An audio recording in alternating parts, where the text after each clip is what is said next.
تو وہاں پر جہاں سے بیماری کی سٹارٹنگ ہوتی ہے وہیں رسول اللہ نے روک لگا دی. فرمایا کہ بعد میں بلڈ پریشر تک کی نوبت ہی کیوں آنے دے رہے ہو آپ, پہلے ہی اپنے موٹاپے کو آپ کنٹرول کر لو. اور اس کو یہ فرمایا کہ اللہ پسند نہیں کرتا, جب اللہ پسند نہیں کرتا تو تم اپنے لیے موٹاپا کیوں پسند کر رہے ہو پھر. تو ہم کو چاہیے کہ ہم غذاؤں کا بڑا کنٹرول کریں. دوسرا چیز آپ یہاں پر دیکھیے, میں اس پر انشاءاللہ غذا پہ آگے بات کر رہا ہوں, کہ 3 اصول جو ہے, ایک کہا ہے کہ غذا ایک پیٹ کے 3 حصے کر لو, ایک میں کھانا, ایک میں ہوا, اور تیسرے حصے میں پانی.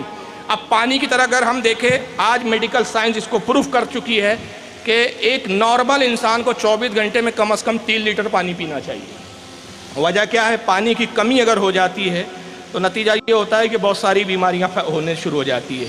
پانی کی قلت سب سے بڑی جو بیماری کو پیدا کرتی ہے وہ کڈنی کا فیلور ہے, کڈنی کا فیل ہو جانا. اور آج ایسے بہت سارے کیسز سامنے آئے کہ لوگوں کی کڈنیاں فیل ہو رہی ہے, اور جب ریزن کی طرف ہم جاتے ہیں تو پتہ چلتا ہے کہ صاحب پانی کی قلت, پانی کم پینے کا ریزن کڈنی کو خراب کر دیتا ہے. دوسرا, کم پانی پینے والے کو بواسیر, پائلس کی بیماری ہو جاتی ہے.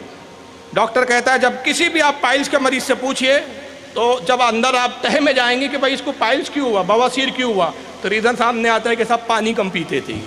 تیسری چیز کیا آتی ہے؟ پانی کی قلت کی وجہ سے اکثر پانی کم پینے والے کو پتھری, اسٹون کی بیماری ہو جاتی ہے, پتھری ہو جاتی ہے اس کے گردے میں. تو یہ 3 چیزیں اور بھی بیماریاں جو پانی کی کمی سے ہوتی ہے. تو اللہ کے نبی صلی اللہ علیہ وسلم نے پانی پر زور دیا, کہا کہ تم غذا کو ایک حصے رکھو اور ایک حصے پانی کو رکھو, تاکہ باڈی میں جو پانی کی ماترا ہے وہ ہمیشہ تمہارے ساتھ برقرار رہنی چاہیے. اور غذا کو جو کم کیا اس کے سب سے بڑا ریزن کیا تھا؟ موٹاپا کا قریب نہیں آنا چاہیے. اگر موٹاپا آپ کا بڑھتا ہے, نتیجہ یہ ہوگا کہ یقیناً موٹاپے کی وجہ سے سینکڑوں بیماریاں آدمی کو پیدا ہوتی ہے. سانس پھولنے لگتی ہے, چلتا ہے آدمی تو چلتا ہے تو بہت جلدی تھک جاتا ہے, سیڑھیاں چڑھتا ہے تو سانس پھول جاتی ہے, سیڑھیاں نہیں چڑھ پاتا. نتیجہ یہ ہوتا ہے کہ کئی بیماریوں کا آدمی شکار ہوتا ہے. تو اپنے پیٹ کو سب سے پہلے کنٹرول کرنا ہے. اور سب سے بڑی آج اگر موٹاپے کی جو بیماری ہے وہ آج ہارٹ اٹیک کی بیماری کی طرف ہم کو لے جاتی ہے. مگر اس تعلق سے آپ دیکھیے, ہارٹ سے بھی بچنے کے لیے رسول اللہ صلی اللہ علیہ وسلم نے بہت ساری چیزیں ہمیں دی. حضور صلی اللہ علیہ وسلم کی ایک سنت صحابہ اکرام بیان کرتے ہیں کہ اللہ کے نبی صلی اللہ علیہ وسلم پیدل چلا کرتے تھے. آپ نے فرمایا کھانا کھانے کے بعد سیر کر لیا کرو, اور سمجھانے کے لیے ایک جگہ فرمایا کہ کم از کم تم سے اگر چلنا مشکل بھی ہو تو کم از کم 100 قدم ہی چل لو. حالانکہ کم سے کم ڈاکٹر کہتے ہیں کہ آدھا گھنٹہ رننگ کرنا چاہیے. ہر آدمی نے کم از کم آدھا گھنٹہ 24 گھنٹے میں, منیمم 24 گھنٹے میں ایک ایسا ٹائم بنا لے کہ آدھا گھنٹہ وہ رننگ کرے.